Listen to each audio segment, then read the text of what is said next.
After receiving an invitation to visit Macedonia in a vision while in Alexandria Troas, which is south of the famous Troy of antiquity, Paul arrived here in Kavala harbor, his first landing on the continent in a place that was then named Neapolis, as depicted in this mosaic in Kavala showing him receiving the vision and stepping ashore. As he approached, the wild mountains of Macedonia would have looked much as we see them, with houses perching precariously, but the harbor would have been a much busier place with many boats, bustling with people, donkeys carrying firewood, charcoal and other goods, and a very busy fish market, not the quiet, gentrified place of today.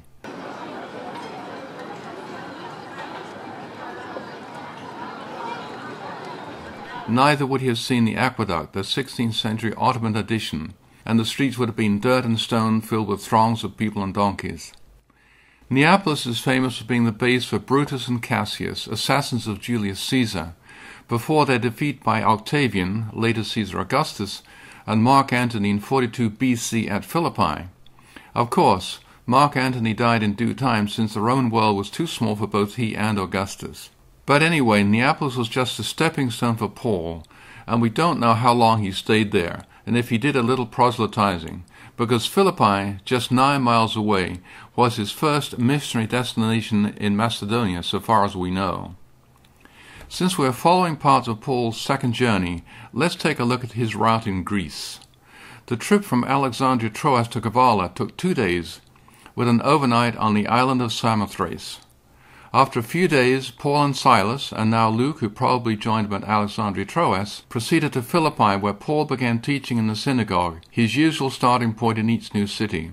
Since Jesus Christ as the Messiah fulfilled Jewish scriptures in his opinion, and because Paul had been a Pharisee, he could speak to these things with authority and evidently with great effect. The reading, though, that I wanted to do is from Acts, so I just want to read this now. Paul's vision of the man of Macedonia. He was in Asia, okay, and he wanted to go to the right and continue. If you're looking at a map, he wanted to go to the right. But he has this experience. It says, and they went through the region of Phrygia and Galatia, having been forbidden by the Holy Spirit to speak the word in Asia. That's this way.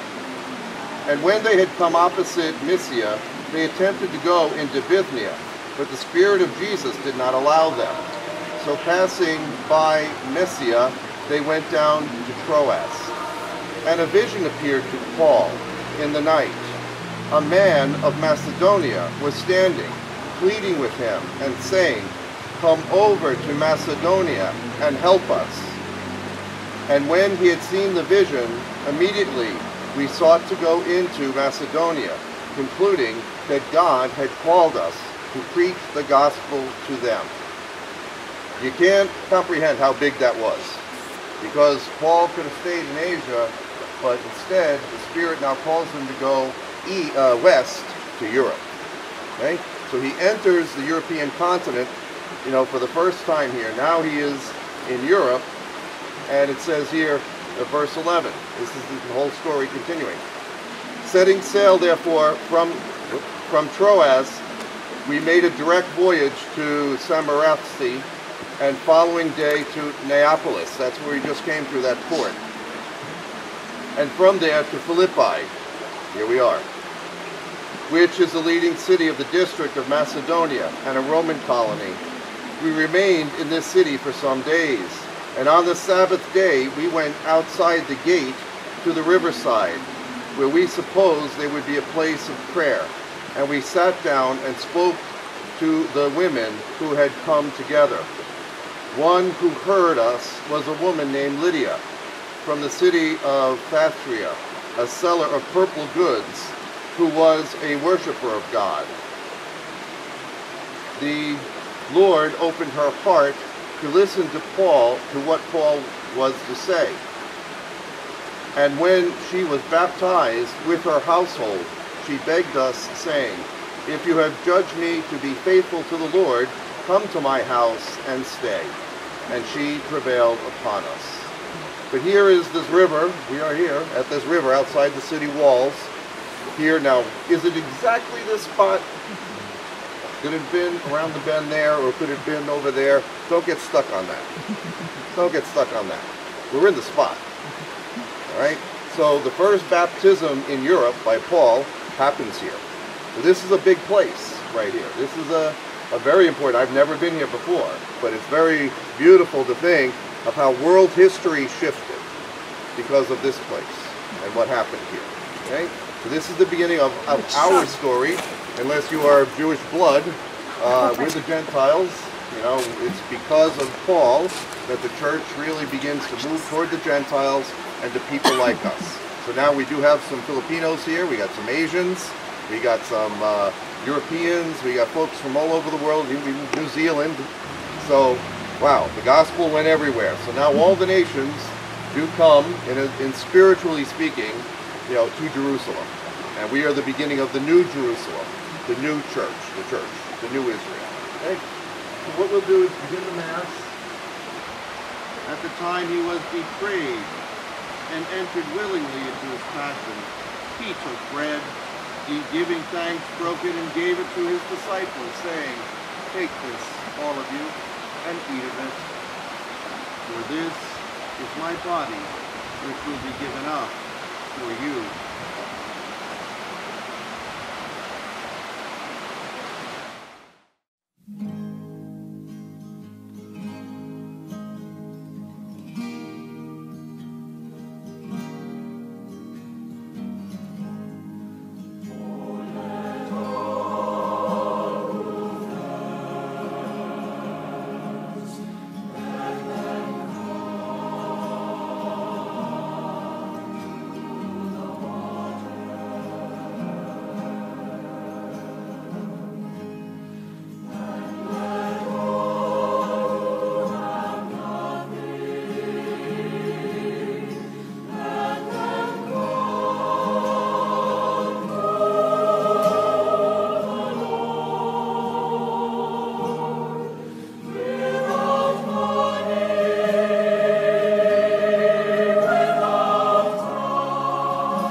σταυρού σου πάσεν και δυνάμεις. Συντριβήτωσαν υπό την σημείωση του τύπου του Τιμίου Σταυρού σου πάσεν και δυνάμεις. Συντριβήτωσαν υπό την σημείωση του τύπου του Τιμίου Σταυρού και του Νίκαιου και του Πνεύματος. Αμήν. Σίας της ψυχής και σώματος, της ακοήν πίστεως. Υπορεύεστε τα διαβήματά σου, υπά την επανόφερη του σκορπίου και πάσα πιστονικό. Με Κύριε σου επίσης άλμα και έπλασαν. Είπαν ο Κύριος σου στη στενή που σου βοηθεί, να παρτισάς το εαυτό η μελέτη της καρδιάς σου σύγχρονη.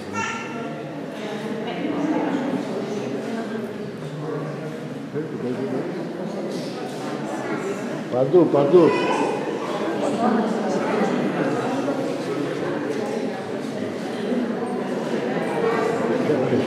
Στα μάτια του πρόσωπου.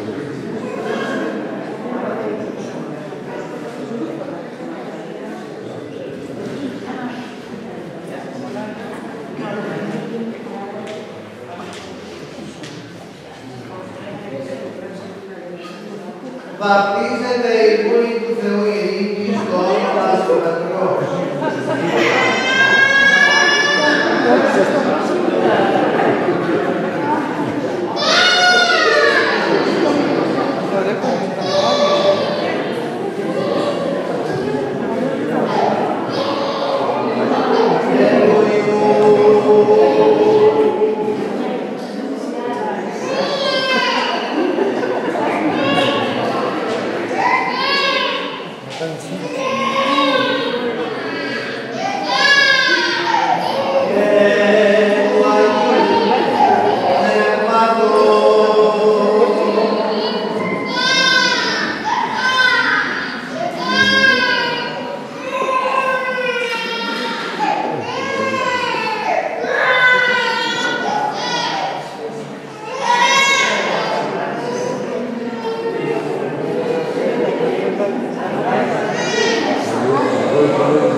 This is the agora or marketplace in which Paul would have preached until he was thrown out of Philippi.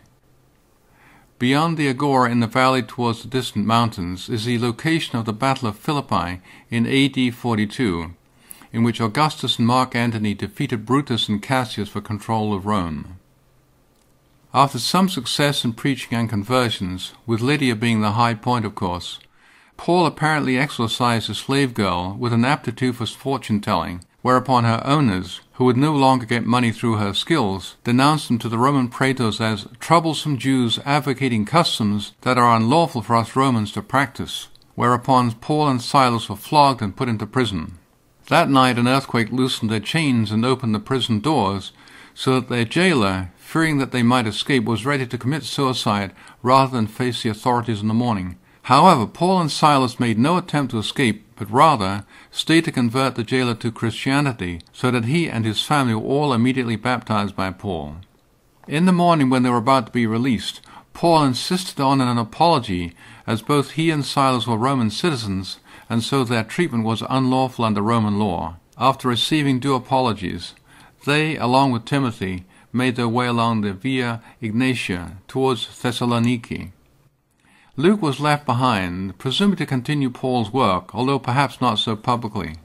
Interestingly, there are no Christian artifacts from that period, in fact, not until the time of Constantine, while there are many pagan remains, all of which suggest that Christianity died out after Paul's departure to Thessaloniki for another 300 years.